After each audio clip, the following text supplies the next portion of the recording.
Hi, general psychology students. We're going to finish our memory lecture looking at the process of retrieval, or remembering.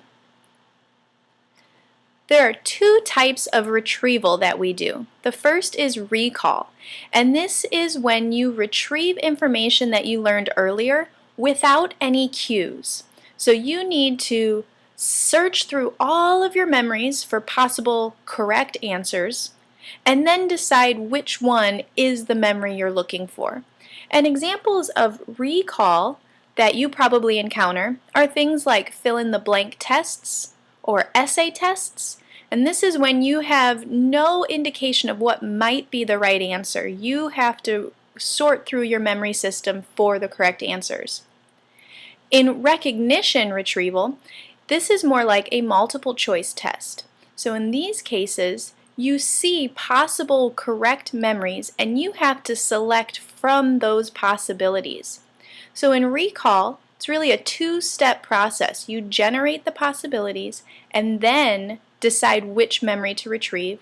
But in recognition, it's just a one-step process. The generation of possibilities has been done for you.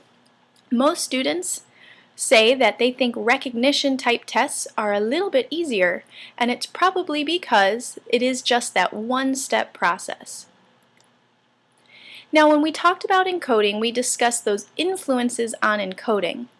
In terms of retrieval, the influence is all about context. So context affects how you can remember.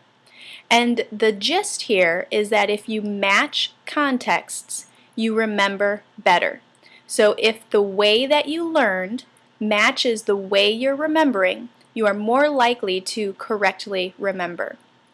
And some examples of context could be environmental, like having music playing. Perhaps you always study listening to a bunch of music. The only way you're going to get a memory boost here is if during retrieval or during testing, you're also listening to music. Now for many of us, we don't get to do that, so it might be better for you to turn the music off and do your studying in a context that more closely resembles your testing context. Okay, this can also work for temperature, time of day, or kinesthetic sense. So if you always study laying down on your bed, you better hope that in your testing situation, your teacher will let you lay down on the floor and take your test. One of the classic experiments in memory research was done by Godin and Baddeley, and they looked at scuba divers and this idea of context. So what they did is had 4 different groups of scuba divers, and they all had to learn lists of words. And in one group, they got to learn their lists underwater, and then they had to recall the list on land. A second group learned their list on land, but then had to do their recall underwater. And then in a third group, the scuba divers learned underwater and then recalled underwater. And the fourth group, the scuba divers learned on land and recalled on land. So on this blue side of the chart, these are the mismatched contexts. The pink side on the right are the matched contexts. And over here on the y-axis, we have the percentage of words recalled. And what these data show us is that when the contexts were matched, scuba divers remembered more words correctly. In the mismatched contexts, the scuba divers remembered fewer words. But then if we zoom in and only pay attention to the pink side of things, we see that not all contexts are held equal. So scuba divers were able to remember more words when they learned on land and recalled on land. Okay, so some contexts are better than others, even when they're matched.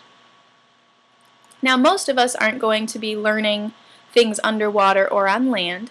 However, many of us are going to experience mood and different physiological states as part of our context of memory. So what the mood congruent memory shows us is that we have a tendency to recall experiences that match our current mood. So if you right now are feeling quite happy, you are more likely to remember other happy times of your life.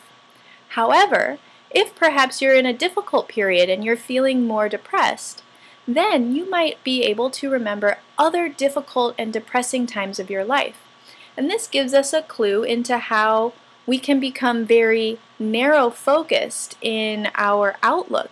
So if we're feeling really bad, we start to think that everything has always been bad, and in part it's because we actually are remembering more bad or difficult times than we are able to remember those happy times.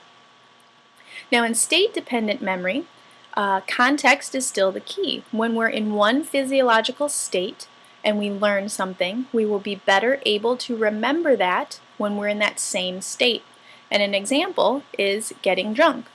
In this experiment, researchers had 4 groups of students, kind of like the scuba diver experiment, but this time students learned words sober, recalled them sober, learned words drunk, and then recalled them drunk, or there were the mismatched contexts where students would learn sober and then get drunk and have to recall the words, or be drunk and learn words and then have to sober up and recall the words.